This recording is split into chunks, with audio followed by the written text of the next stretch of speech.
Sebab water pump ni pun ada hayat dia. Kalau ikut purata. Lebih kurang 100,000 ke 150,000. Hai, tips 1 minit hari ni. Okey, hari ni sempena nak raya ni minta tolong sebelum balik kampung, sebelum jalan jauh, tolong cek dulu keadaan enjin anda, nombor 1. Nombor 2 baru cek keadaan suspension kita macam mana. Contoh kereta ni, okey, jom sini sikit. Okey. Kereta ni dia tukar timing belt. Okey, ini timing belt dia. Timing belt dia ni, nak tahu mileage dia dah lebih berapa? Lebih kurang 16,000. Maksudnya mileage dia pakai timing belt ni 116,000. Sebab timing belt ni kita tahu biasanya kalau keluar kilang tu biasa dia punya maksimum 100,000.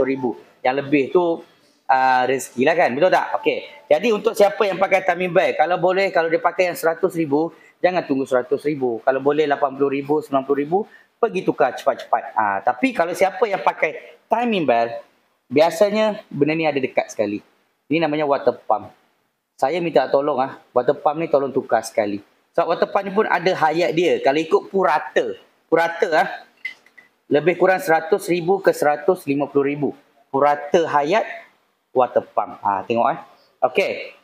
Tapi ada juga orang pakai sampai 200, 300,000 baru tukar water pump. Itu terpulang. Saya tak ada masalah. Saya cuma nak beritahu purata kebanyakan dia benda ni. Kalau tukar timing belt, tukarlah water pump sekali. Kita tak mau nanti timing belt dah tukar, tak lama kemudian water pump rosak baru nak tukar. Apa yang berlaku pada waktu tu adalah upah. Upah dia tetap kena bayar. Lebih kurang je upah dia. Jadi membazir tak? Membazir.